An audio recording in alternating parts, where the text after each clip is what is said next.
안녕하세요 여러분. 오늘의 흥미로운 영상 내용은 세계 지도자들이 프란치스코 교황 장례식에 모였습니다. 그리고 트럼프 행정부 관세 협상 간소화 로드맵 제시에 관한 것입니다. 우선 좋아요 버튼을 누르고 채널 구독 및 알림 설정도 잊지 마세요. 여러분의 관심과 지지가 저희에게 큰 힘이 됩니다.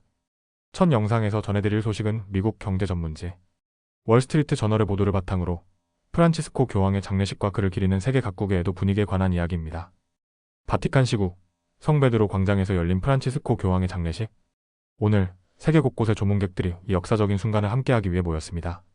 따뜻한 봄 햇살 아래 성베드로 광장과 이어진 비아델라 콘칠리아치온의 거리에는 인산인해를 이루는 인파가 몰렸습니다. 프란치스코 교황은 솔직함과 포용으로 가톨릭 교회를 새롭게 열어갔던 지도자였습니다. 그는 때로는 세계 지도자들과 동료 성직자들을 당황시키기도 했지만 많은 이들에게 사랑과 존경을 받았습니다. 오늘 장례식에는 그러한 그의 삶을 기억하기 위해 수십 명의 세계 지도자들과 왕족들이 참석했습니다. 미국의 트럼프 대통령, 프랑스의 에마니엘 마크롱 대통령, 영국의 기어 스타머 총리, 우크라이나의 볼로디미르 젤렌스키 대통령, 아랍에미리트의 셰이크 모하메드 빈 자이드 알 나흐얀 대통령, 그리고 교황의 고향인 아르헨티나의 하비에르 밀레이 대통령까지 세계 각국의 지도자들이 한자리에 모였습니다.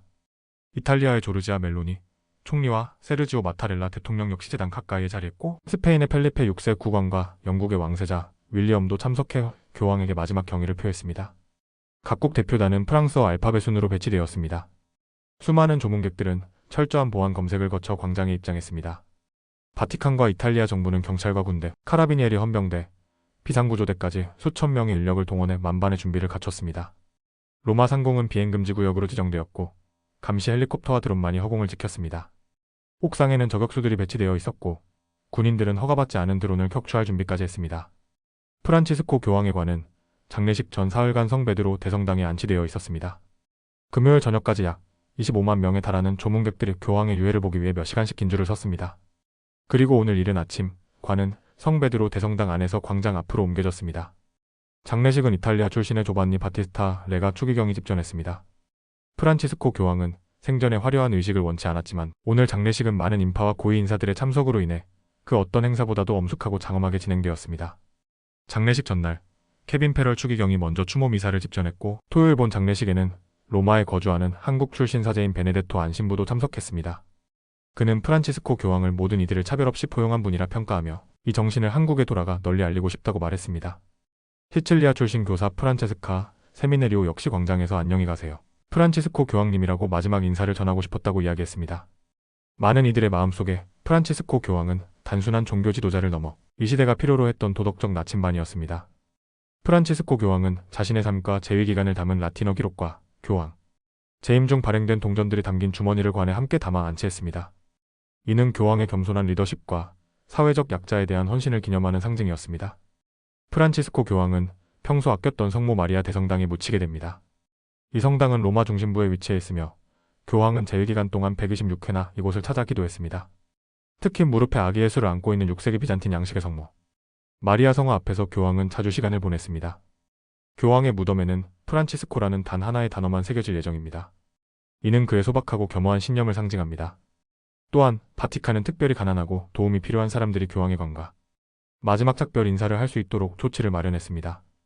이는 프란치스코 교황의 정신을 가장 잘 드러내는 결정이라 할 수 있습니다. 이제 장례식을 시작으로 로마에서는 9일간의 공식에도 기간이 이어집니다. 그동안 다양한 추모식이 거행될 예정이며 동시에 세계 각국에서 모인 추기경들은 교황 후임 선출을 위한 준비에도 들어갑니다. 현재까지 추기경들은 주로 장례 준비에 집중해왔지만 앞으로는 본격적으로 교회의 다음 수장을 논의하게 됩니다. 새로운 교황이 프란치스코 교황처럼 사회정의와 경제정의를 강조하는 인물이 될지 아니면 전통적 가르침을 중시하는 보수적 인물이 될지를 놓고 활발한 토론이 벌어질 전망입니다. 장례식이 끝난 뒤 80세 이하의 추기경들이 시스티나 성당에 모여 콘클라베를 열고 새로운 교황을 선출하게 됩니다. 오늘 성베드로 광장은 전 세계 각지에서 온 조문객들로 가득 찼습니다. 프란치스코 교황의 죽음 이후에도 그가 남긴 사랑과 정의의 메시지는 앞으로도 오랫동안 사람들의 마음속에 살아있을 것입니다. 다음 영상은 미국 경제 전문지 월스트리트 저널의 보도를 바탕으로 트럼프 행정부가 새롭게 내놓은 관세 협상 계획에 대해 전해드리겠습니다. 트럼프 행정부는 최근 무역 협상 과정을 보다 간소화하고 체계화하기 위한 새로운 계획을 마련했습니다. 이 계획은 다양한 국가들과의 관세 협상을 보다 빠르고 일관성 있게 진행하기 위한 것으로 미국 무역 대표부, 즉 USTR이 주도해 초안을 작성했습니다. 새로 마련된 틀은 무역 협상의 범위를 광범위하게 설정하고 있습니다. 관세와 수입 할당량뿐만 아니라 미국 상품에 대한 비관세 장벽, 디지털 무역 규정, 제품의 원산지 기준, 경제 안보 문제, 그리고 그 외 다양한 상업적 이슈들이 모두 협상 항목에 포함되었습니다. 관계자들에 따르면 미국은 이 프레임워크를 기반으로 각 국가별로 구체적인 요구사항을 명시할 예정입니다. 다만 현재 작성 중인 문서는 앞으로 행정부 내부 논의와 외부 피드백을 반영해 수정될 수 있습니다. USTR 대변인은 성명을 통해 미국은 체계적이고 엄격한 기준 하에 무역 업무를 추진하고 있으며 협력할 의지가 있는 국가들과 신속하게 협상을 진행하고 있다고 밝혔습니다. 이어 트럼프 대통령과 USTR은 미국의 목표를 명확히 제시했고 각 무역 상대국은 자신들이 무엇을 제공할 수 있는지 잘 알고 있다고 강조했습니다. 트럼프 대통령은 이달 초 백악관 행사에서 수입품에 관세를 부과하는 행정명령에 직접 서명하며 새로운 무역 정책 기조를 대내외에 분명히 알렸습니다. 이제 미국은 약 18개 주요 무역국과 새로운 틀에 따라 순차적으로 협상에 들어갈 계획입니다. 계획에 따르면 첫 주와 둘째 주, 셋째 주에 각각 6개국씩 협상을 진행해 3주 동안 총 18개국과 협상을 마칠 예정입니다. 이 모든 일정은 오는 7월 8일까지 완료되어야 하며 만약 그때까지 합의에 이르지 못한 국가가 있다면 미국은 해당 국가에 상응하는 관세를 부과할 방침입니다. 물론 상황에 따라 트럼프 대통령이 협상 중단 기간을 90일 추가 연장할 수도 있습니다. 관계자들은 협상 진행이 원활하지 않을 경우 일정이 지연될 가능성도 있다고 설명했습니다. 백악관 대변인 캐럴라인 리빗은 이번 주 미국이 무역 상대국들로부터 18건의 서면 제안을 받았으며 현재 이를 검토 중이라고 밝혔습니다. 다만 모든 국가가 동일한 방식으로 협상에 참여하는 것은 아닙니다. 일부 국가는 독자적인 협상 경로를 택할 수도 있습니다. 예를 들어 인도는 이미 상당한 진전을 보이고 있는 국가 중 하나입니다. 이번 주 제디 벤스 부통령이 뉴델리를 방문해 인도 정부와 광범위한 협상 조건에 합의한 것으로 알려졌습니다. 한편 미국의 주요 무역 상대국인 멕시코와 캐나다는 이번 새로운 협상 틀에 포함되지 않을 것으로 보입니다. 두 나라는 트럼프 대통령의 상호 관세 행정명령 대상이 아니기 때문입니다. 또 다른 주요 교역국인 중국은 상황이 다릅니다. 트럼프 대통령은 중국에 대해 최소 145%에 달하는 고율 관세를 부과했기 때문에 별도의 접근 방식을 모색하고 있습니다. 트럼프 대통령은 최근 기자들에게 중국과 매일 소통하고 있다고 밝혔지만 중국 정부는 무역과 관련해 실질적인 접촉은 없었다며 부인했습니다. 트럼프 대통령은 시진핑 주석과 통화했다고 전했지만 정확한 통화 시점은 공개하지 않았습니다. 그는 베이징으로부터 실질적 조치가 없다면 대중 관세를 일방적으로 인하하는 일은 없을 것이라고 다시 한번 못 박았습니다. 다른 국가들과의 협상은 아직 초기 단계입니다.